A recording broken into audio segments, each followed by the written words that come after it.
Oke guys, welcome back to Daily Charting with Toshi, di mana kita akan daily chart your favorite cryptocurrencies. Oke, dalam 24 jam terakhir, cryptocurrency market terkoreksi sebesar 1,87%, dengan total market cap mencapai di 1,17 triliun US dollars. Dan kita bisa lihat untuk Bitcoin, lebih tepatnya Bitcoin dominance, ya, dia terjadi peningkatan lagi sebesar 0,21% dalam 24 jam terakhir. Dan untuk volume dia berkurang sebesar 30,21%. Yang kita bisa lihat di sini, Bitcoin sekarang terjadi koreksi sebesar 1%-an dalam 24 jam terakhir, dan sekarang trading di angka sedikit di bawah dari 30.000, bahkan sekarang di 30.000 lagi ya.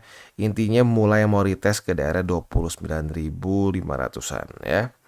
Dan untuk Ethereum dia juga terjadi koreksi sebesar 2%-an dan sekarang trading di angka 1.880. Lalu untuk BNB, nah ini terjadi koreksi yang signifikan ya, 5,38% dalam 24 jam terakhir, dan sekarang trading di angka 241,65. XRP dia terkoreksi sebesar 4%-an di angka 49 sen. Cardano terjadi koreksi sebesar 2,61% di angka 29 sen. Lalu Dogecoin terjadi koreksi sebesar 3,85% di angka 0,066. Solana terjadi koreksi sebesar 4,9%-an ya. Dan sekarang trading di angka $16.73. Dan yang terakhir ada Tron. Tron dia terjadi koreksi sebesar 1,5%-an kalau kita hitung ya. Dan itu merupakan koreksi membuat Tron sampai ke 0,072 ya.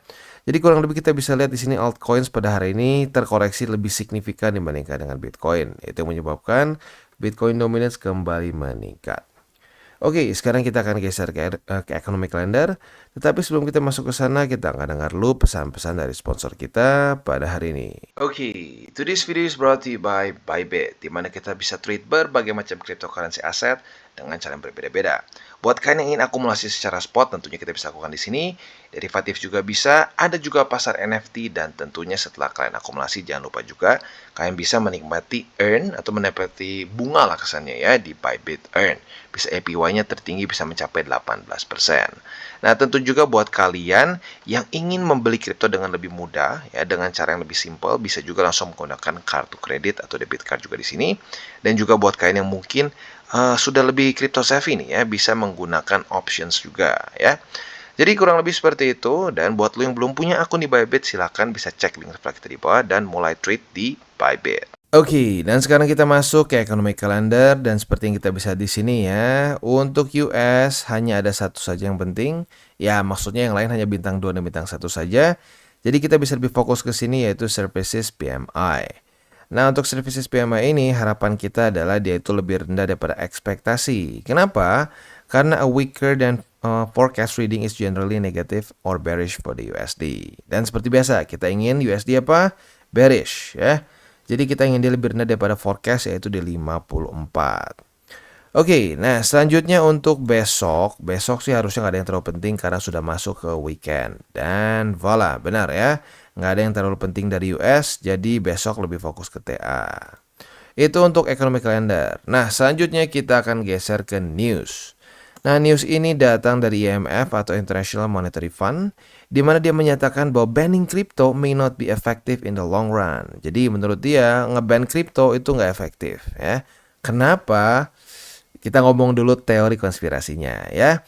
Teori konspirasinya adalah karena pemain-pemain besar seperti BlackRock, Fidelity, ya, lalu Charles Schwab dan lain-lain sudah mulai masuk ke kripto. Jadi tidak bijak untuk mengganggu para pemain besar. Itu teori konspirasinya ya.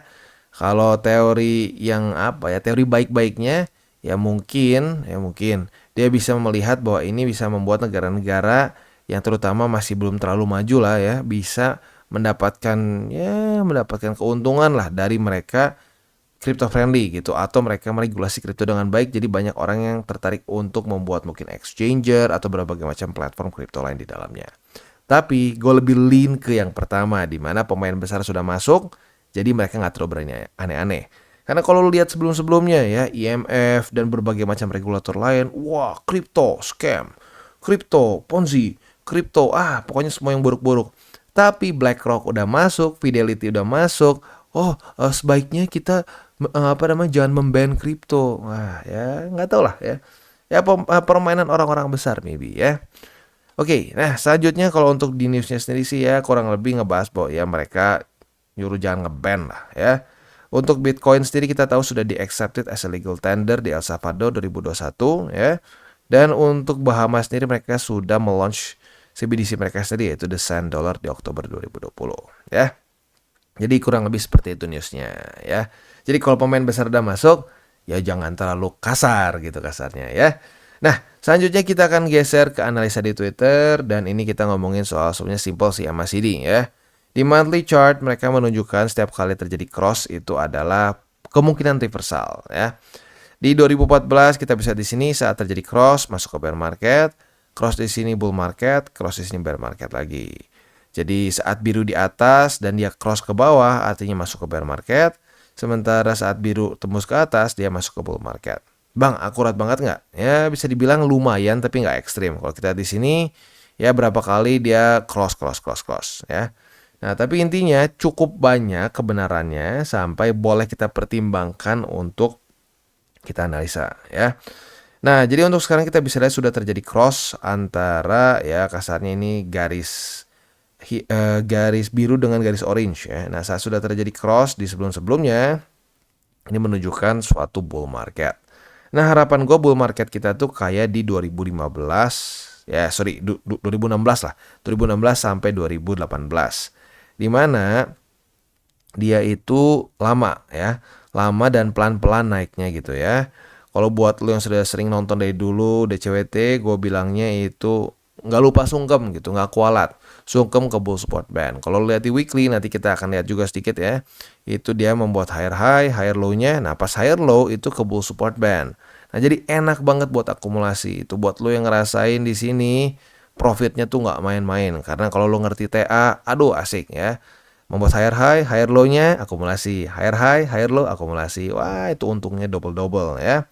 Nah semoga saja kita mendapatkan bull market yang seperti ini. Oke, nah selanjutnya kita akan geser ke TA ya. Untuk TA sendiri kita akan langsung bahas yaitu simpelnya adalah PR dari Bitcoin. Harapan gua adalah seperti ini. Semoga saja Bitcoin bisa konsolidasi di sini aja ya. Jangan sampai drop ke bawah. Karena kalau kita lihat di sini bull support band sudah mulai mendekat. Nah, jadi harapan gua dia konsolidasi di sini, bull support bandnya mulai masuk, dia membuat retest 1, retest 2 di 29.400-an. Nah, membuat higher high lagi dan mulai daily close di atas dari 30.400-an. Which is ini adalah struktur terakhir yang membuat Bitcoin gagal untuk lanjut membuat higher high ya. Itu kurang lebih PR untuk daily-nya. Tapi kalau tembus gimana bang? Kalau tembus kita langsung masuk ke weekly. PR besarnya atau weekly-nya adalah daily close dalam kasarnya 3 hari kurang ke depan di atas dari EMA 200. Ya harusnya sih nggak susah ya. Dan ini sekali lagi merupakan kejadian yang terulang lagi seperti sebelum-sebelumnya ya.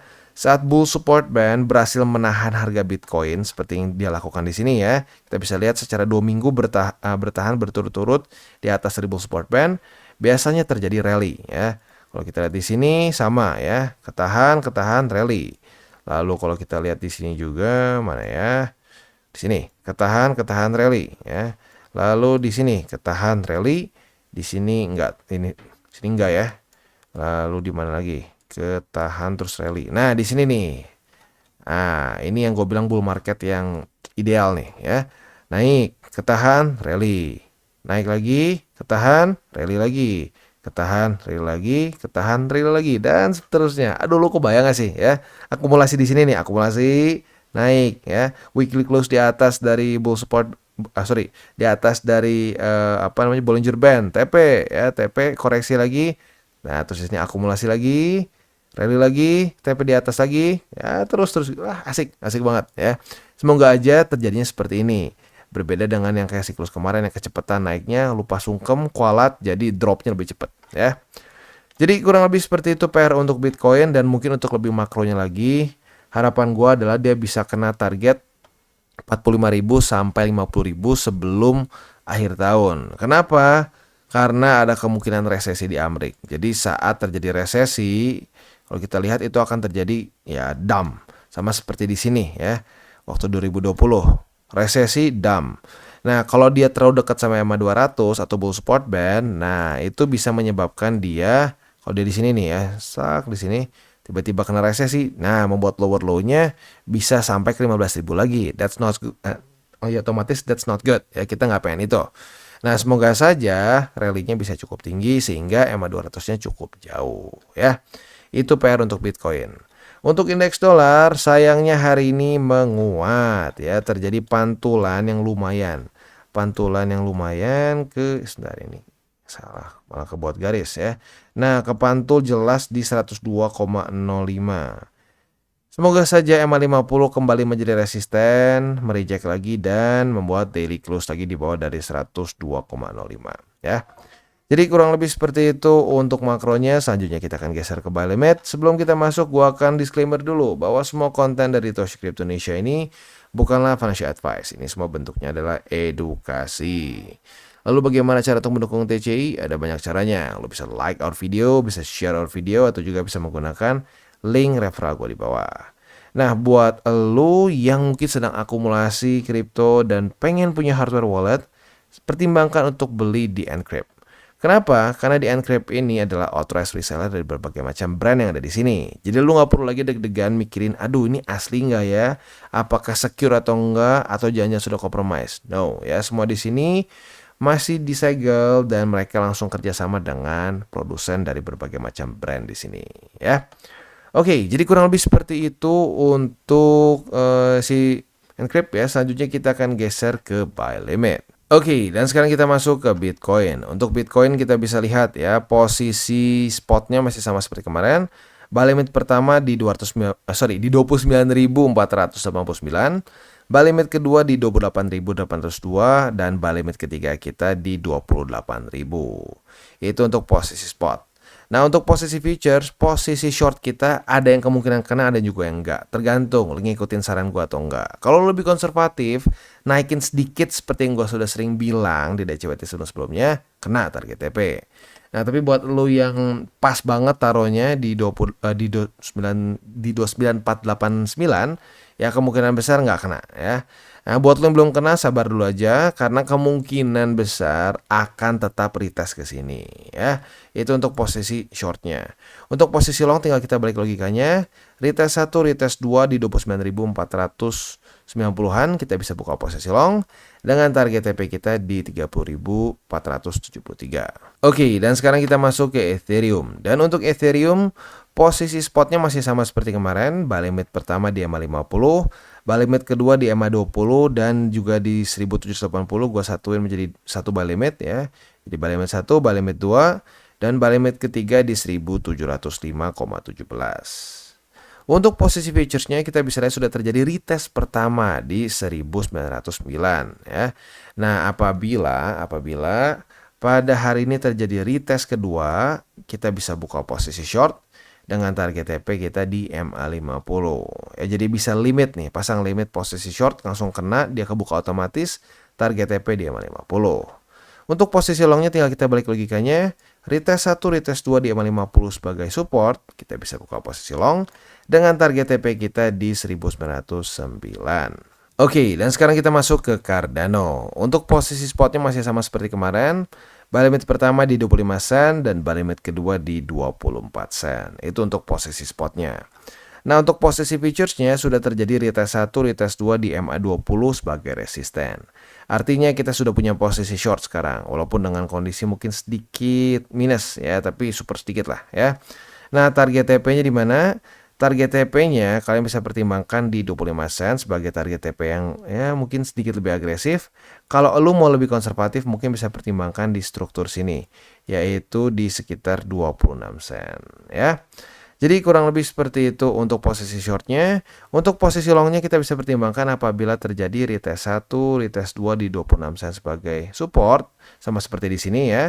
Nah, kita bisa buka posisi long dengan target TP kita di MA20 ya. Jadi kurang lebih seperti itu untuk Cardano. Dan selanjutnya kita geser ke BNB. Posisi short kita sudah TP ya. Tapi sebelum kita masuk ke posisi short, posisi spot dulu ya. Untuk posisi spot, buy limit pertama kembali di retest ya. Buy limit pertama di 240, sorry ini buy limit kedua ya, buy limit kedua di 240,2. Lalu buy limit ketiga kita adalah di 230,8. Jadi sekali lagi harusnya buy limit kedua sudah kena, tinggal buy limit ketiga di 230,8 ya. Untuk posisi futuresnya, posisi short kita sudah profit. Retest 1, retest 2 di 251,4 ya. Target TP di sini berarti sudah profit sebesar 4,34%. Not bad at all. Dan untuk posisi longnya juga sudah terjadi retest 1, retest 2. Nah, jadi kemungkinan besar lo posisi short udah kena target TP, posisi longnya sekarang sudah dapat lagi dan sudah profit juga ya. Nah, target TP-nya otomatis tinggal kita balik sekarang di 251,4 untuk posisi long. Jadi kalau sampai hari ini kena lagi di atas, mantap nih ya. Naik turun kurang lebih dapat 4,5%. Jadi kurang lebih seperti itu untuk BNB. Oke, dan sekarang kita masuk ke Matic, dan untuk Matic kita bisa lihat kemarin ternyata gagal untuk reclaim 68 sen. Maka dari itu untuk posisi spotnya masih sama, buy limit kedua di 64 sen dan buy limit ketiga di 60 sen. Untuk posisi futuresnya kemarin sudah terjadi retest pertama di 68 sen.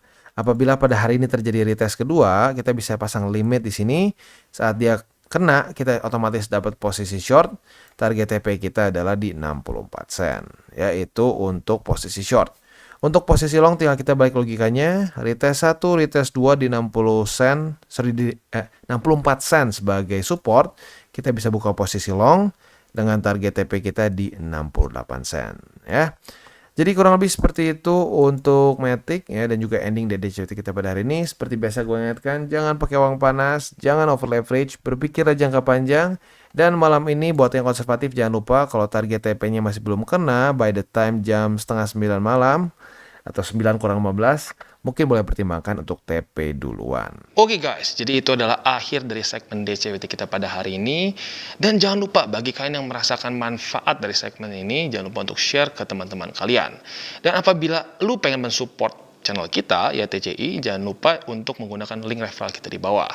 Nggak wajib ya, tetapi apabila lu menggunakan link referral kita di bawah, ada macam-macam ya, dari Bybit, Huobi, Maxi, toko kripto, dan banyak lagi ya. Ya, walaupun nggak wajib, tapi kalau menggunakan link referral kita, lu secara langsung membantu perkembangan dari TCI. Dan satu lagi, jangan lupa juga untuk join Telegram group kita, di mana kita bisa ngobrol-ngobrol santai mengenai dunia cryptocurrency secara dua arah. So, jangan lupa untuk like, subscribe, klik the bell icon, and see you on the next video.